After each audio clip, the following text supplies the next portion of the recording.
21st Precinct, Sergeant Burns. What do you mean you were robbed? Oh, broke into your apartment. Well, where is this? 761? What apartment number? Was that B or C? You are in the muster room at the 21st Precinct, the nerve center. A call is coming through. You will follow the action taken pursuant to that call from this minute until the final report is written in the 124 room at the 21st Precinct. Yes, sir. All right. I'll send an officer right over there. Yes, sir. They'll be there in a few minutes. You just wait.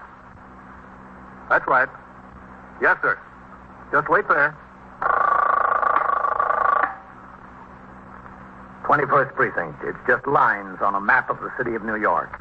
Most of the 173,000 people wedged into the 9/10 of a square mile between Fifth Avenue and the East River wouldn't know if you asked them that they lived or worked in the 21st. Whether they know it or not, the security of their persons, their homes, and their property is my job. My job and the job of the 160 patrolmen, 11 sergeants, and 4 lieutenants of whom I'm the boss. My name is Kennelly, Frank Kennelly. I'm captain in command of the 21st. It was 9:30 p.m. I returned to the precinct house from patrol and walked into the muster room where Lieutenant Snyder was on duty as desk officer and Sergeant Burns was on the boxes. Hello, Captain. Sergeant, what's doing? Nothing much. Lieutenant King's been wanting to talk to you. Is he upstairs? Yes, sir, I think so. All right, ring up there and tell him I'm back while I sign the blotter. Yes, sir. Hello, Lieutenant. 21st Squad, Detective Novak. This is Sergeant Burns on PS. Would you tell Lieutenant King that Captain Kennelly is back in the house? Yeah, sure. Lieutenant, Captain Kennelly's downstairs. Yes, sir, all right. Would you ask the captain to wait there? Lieutenant King is coming downstairs. Yeah, okay. Did you get Lieutenant King? Yes, sir, he's on his way downstairs. TT order came through just after you left, Captain. Winter overcoats on the 4 to 12 tour, November 8th. Have McCarthy posted on the bulletin board. I already told him, Captain. Oh, excuse me. Go ahead. 21st Precinct, Sergeant Burns. Lady, I told you before, there's nothing we can do about that. We chase robbers. We're not plumbers. Yes, I know, Lady. Captain. Matt, what's doing? Lady, ma'am, I talked to you in your office, Captain. Sure. I'll be in my office, Sergeant. Yes, sir. I can't send a policeman over there for that, lady. What have you got, Matt? Go ahead. Sit down. Yes, sir. Now, what is it? Looks like we've got a cop in a jam. From here? Yes, sir. Who? I don't know yet. Well, what's it all about? Well, the commander of the 6th Squad called up here about an hour ago. 2 uniformed men jumped a burglar coming out of an apartment building. Had to chase him into the courtyard, but they finally collared him. Yeah? They brought him into the station house. He admitted he was in an apartment there. He dropped a pillowcase during the chase. Had a portable radio, an electric razor, a few other things in it. Came out of the apartment. They took him up to the squad down there and started to talk to him about other deals. The boy admits to about 25 burglaries. Well, what's that got to do with us? Well, the boy, his name is Riston, Leroy Riston, told him he burglarized an apartment in this precinct 3 or 4 weeks ago. Uh-huh. Had a couple of suits, some jewelry, good stuff, a gun, and about $600 in cash. Said he came down the service entrance and walked out onto the street. Said as soon as he hit the sidewalk, a cop was there and shoved him against the building. Said he thought he was through. Cop went through the stuff, and he admitted he burglarized this apartment. Said the cop went through his pockets, found the cash. Yeah? Said the cop put the money in his own pocket, gave him back all the merchandise, hit him on the can with his nightstick, and told him to get out of the precinct. Said he ran to the subway station, got on a train, hasn't been back on the east side since. What does it sound like to you? Oh, got a cigarette, Matt? Yeah, sure, Captain. Thanks. Thanks. You're welcome. Well, I went through our squeals. October 5th, Mr. Philip Nayland, 761 East 68th Street, a lawyer with offices at 156 Wall. He reported his apartment had been broken into. 3 suits of his, a diamond ring, a wristwatch, diamond pin belonging to his wife, .32 caliber S&W revolver for which he had a permit, and $575 in cash were taken. Well, that sounds like the same deal this boy was talking about. Yes, sir, it does. It checks his story. At least that he burglarized the house. He reported this on the 5th? Yes, sir. Well, when did the burglary occur? Night of the 4th? Could have been either the 2nd, 3rd, or 4th, Captain. This was a weekend. Mr. and Mrs. Nayland left the city Friday afternoon to spend the weekend in the country. They discovered the burglary when they got back Monday morning. What time of night did all this occur? Did you find that out? No, sir, not yet. Lieutenant McInerney told me they were still questioning the boy down there at the 6th. Wanted to let me know what they were developing. Yeah.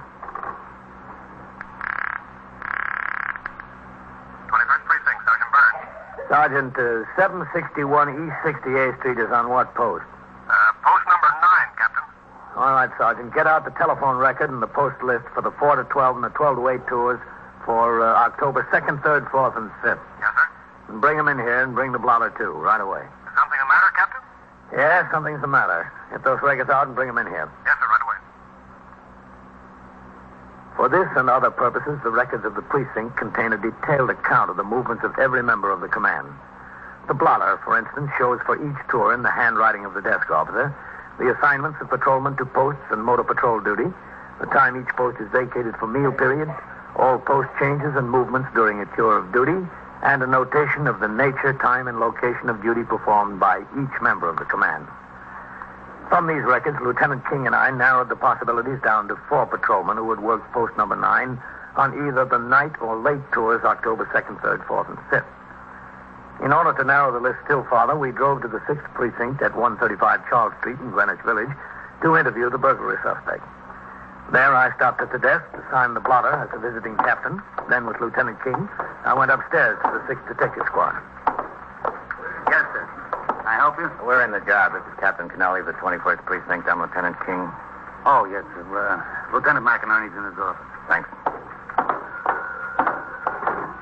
Big squad. Ed. Oh, come in, Matt. Yes, sir. This is the detective. You want to close the door, Matt? Yeah, sure. Lieutenant McInerney, squad commander, Captain Kennelly. Oh, hi, Captain. Well, I don't know. Yes, sir. I get how you feel. You want to sit down? Yeah, thanks. What about this boy, Ed? Well, he's a good boy, all right. He's done one bit and Sing Sing for burglary. Think he's been in the 25 or 30 flats all over town. Maybe more. He can't remember more. What about the story he tells? Well, unfortunately, it sounds pretty straight, Captain. Checks with a squeal we've got. Cop had his hands on a good burglar. 9 chances out of 10, he was gotten a commendation and a promotion to detective. Pay raise for 1 year alone would have amounted to as much as he took off that boy. Cop is an idiot. A little more than an idiot. An idiot with everything else, Captain. Have you got him spotted? Well, we've got it narrowed down to 4. The complainants were away Friday, Saturday, and Sunday nights. Could have happened on any of those nights, on either the 4 to 12 or the 12 to 8 tours. You didn't fix the time any closer, Jed? No. I thought I'd wait until you got down here, sure, Squeal. Thought you'd want to talk to him about it. Yeah, where is the boy? In the detention room. I'll have him brought in. Rod. Yes. Bring that Leroy in here. Yes, sir. You've got it down to 4, huh? Yeah, that's right. We've got one man who was working the 4 to 12 on Saturday and Sunday nights. He was swinging Friday night. Another man was working the 12 to 8, was swinging Saturday night. Those 2 men and the 2 who relieved them. Well, if you could fix it either on the 4 to 12 or the 12 to 8, that would knock 2 of them out of the box, Matt.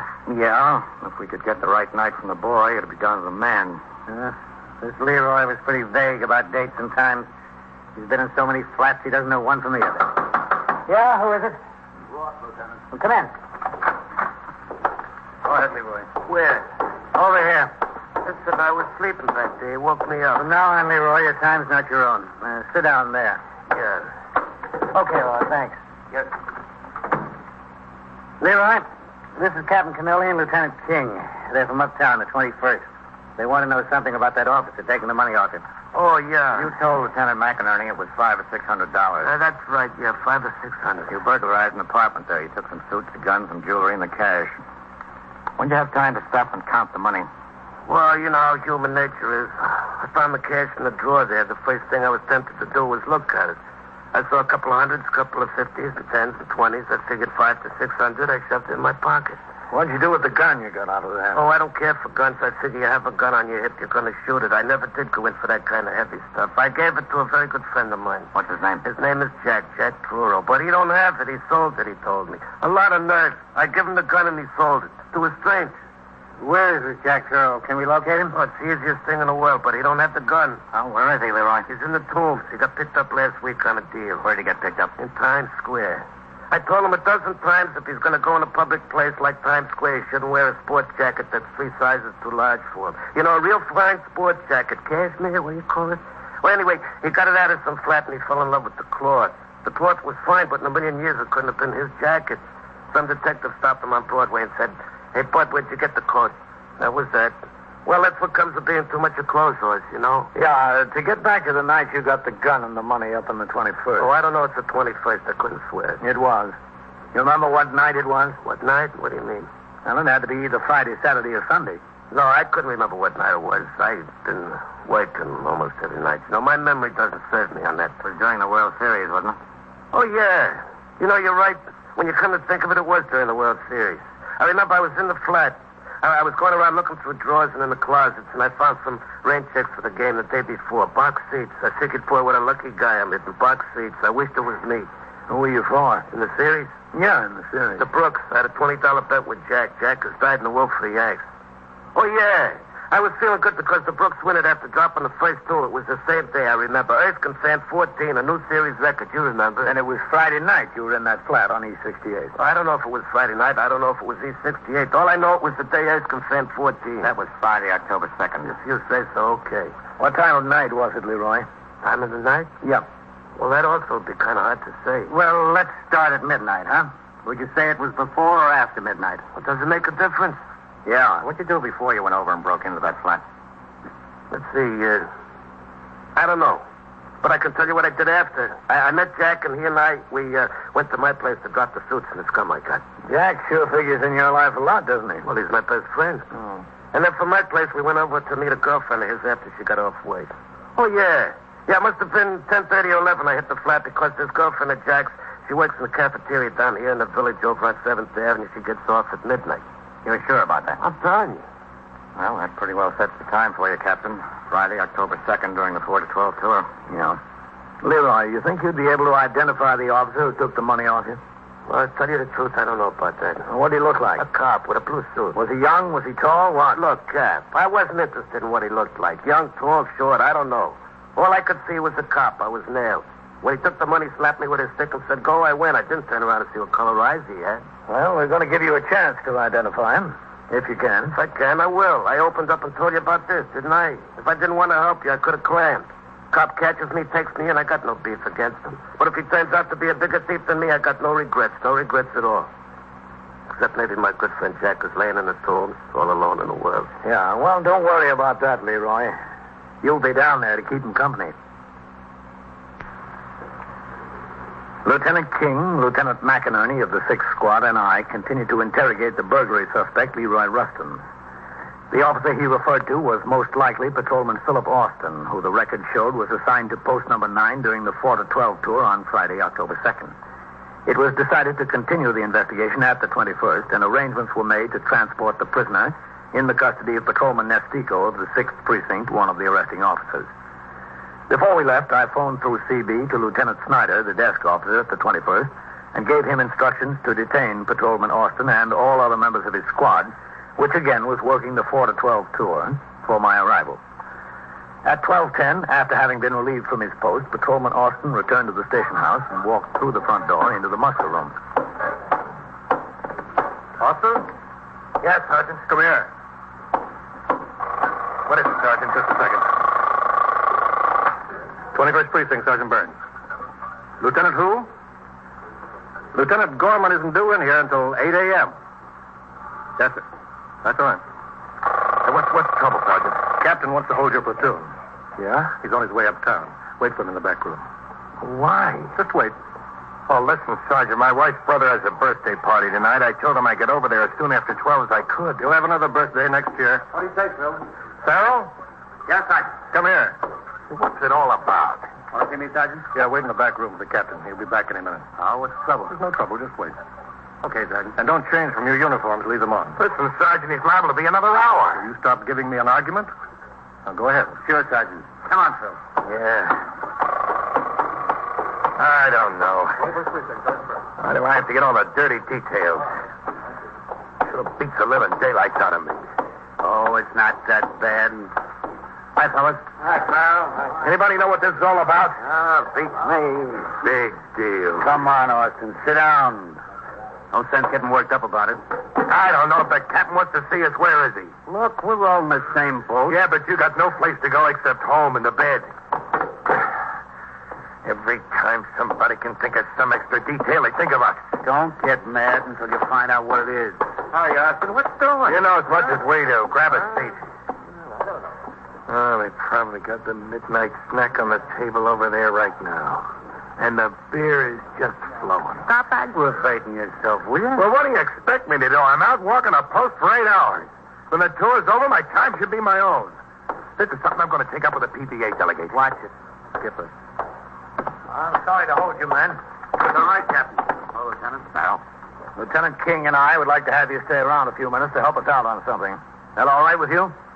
How long will it take, Captain? Oh, not very long. I have to go into my office. We'll be ready for you in a few minutes. Come on, man. Okay, Captain.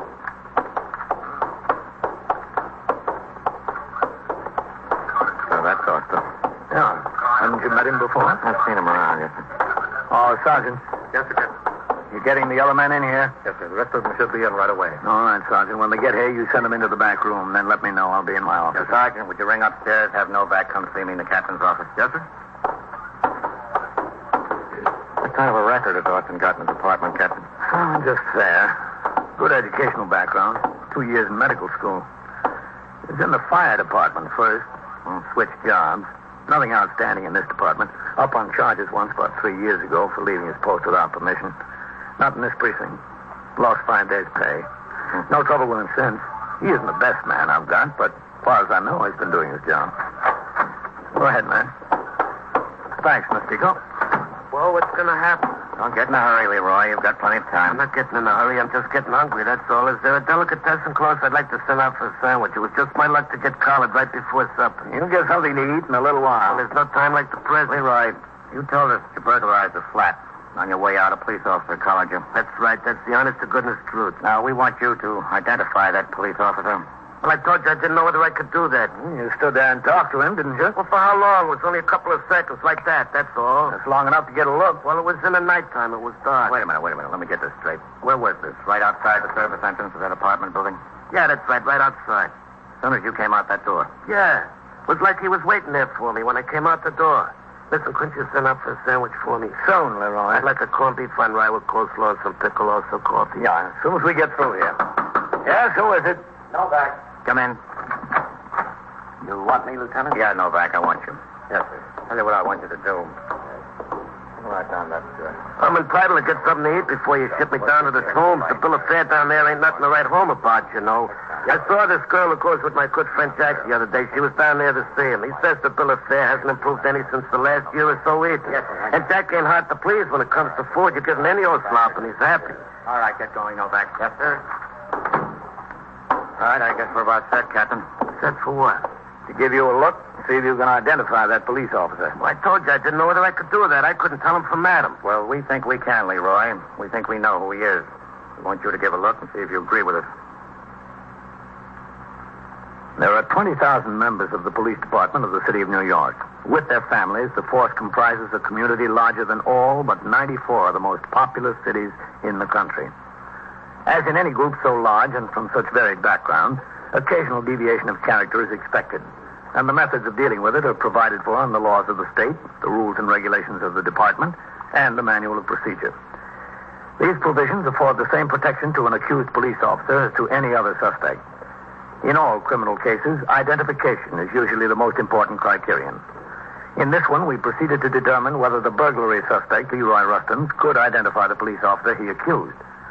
In addition to the principal suspect, Patrolman Austin, a dozen other officers were waiting in the back room. When we were ready, they were formed into a line, marched into the muster room.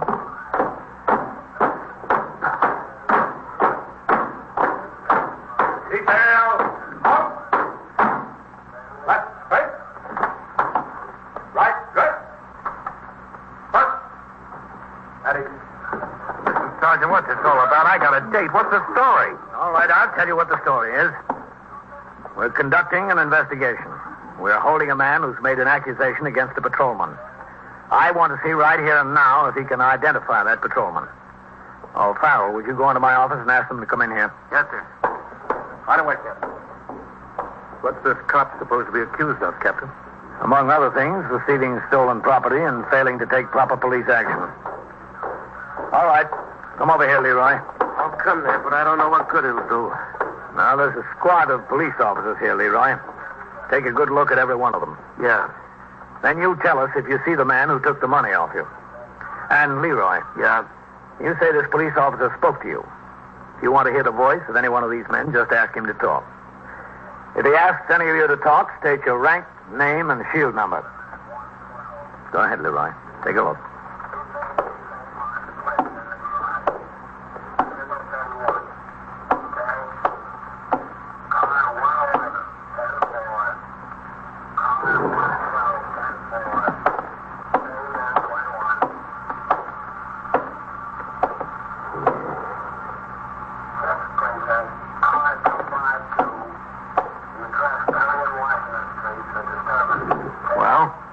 See the man, Leroy?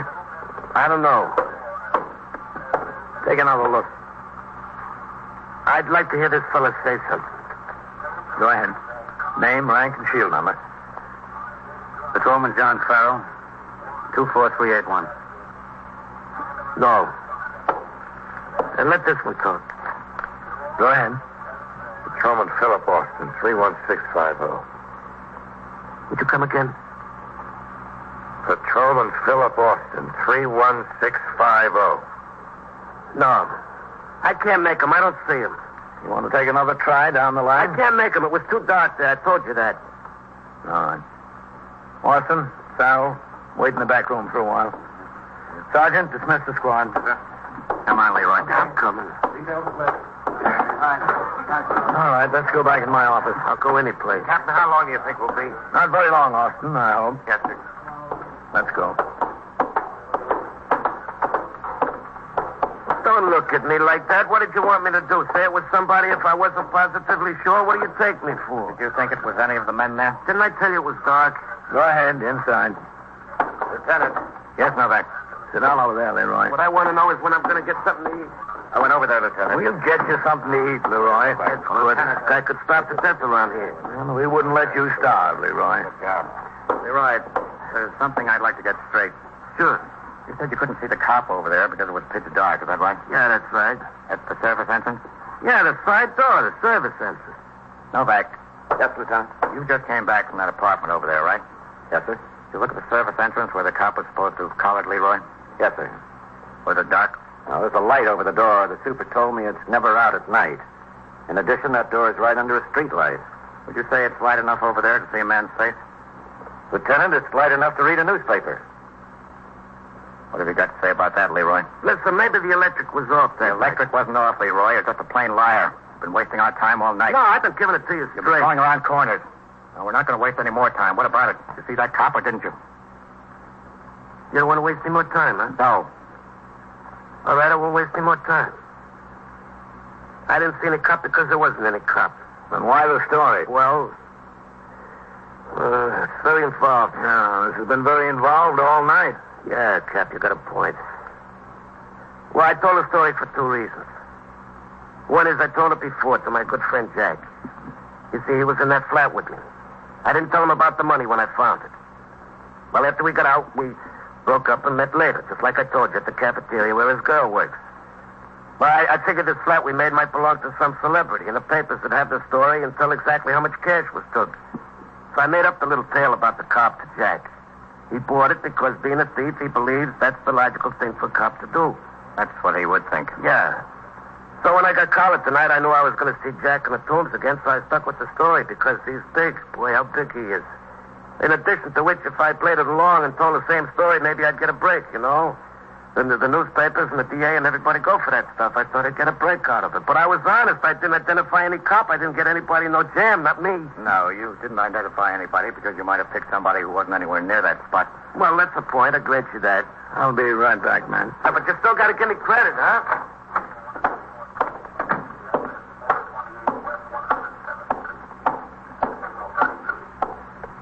Captain, Yes, Sergeant.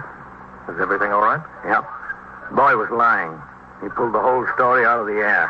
Makes me feel a little better. I feel better too, Fred. Much better. There's nothing worse than doubt.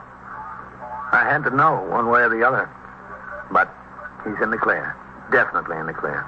Austin and them are waiting. Shall I let them go, Captain? No, I will. Thanks.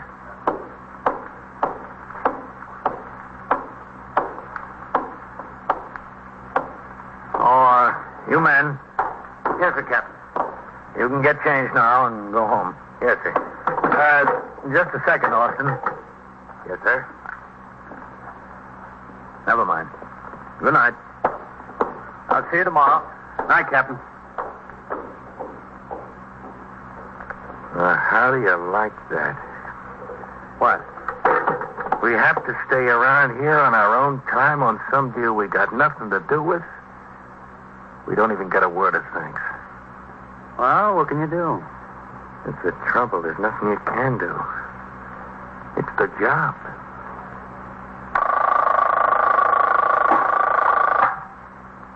'21st Precinct, Sergeant Burns. Where? That's East what? East 77th? Talk into the phone. Do both of them have guns? Now, where is this? In the liquor store? Well, are you there now? All right. And so it goes. All right, around the clock, right through the week, every day, every year. A police precinct in the city of New York is a flesh and blood merry-go-round. Anyone can catch the brass ring, or the brass ring can catch anyone. 21st Precinct, a factual account of the way the police work in the world's largest city, is presented with the official cooperation of the Patrolmen's Benevolent Association, an organization of more than 20,000 members of the Police Department, City of New York. Everett Sloane in the role of Captain Kennelly, Ken Lynch as Lieutenant King. Featured in tonight's cast were Larry Hames, Wendell Holmes, Chuck Webster, Frank Reddick, Bill Quinn, and Phil Sterling. Written and directed by Stanley Niss. Produced for CBS Radio by John Ives. Art Hannah speaking.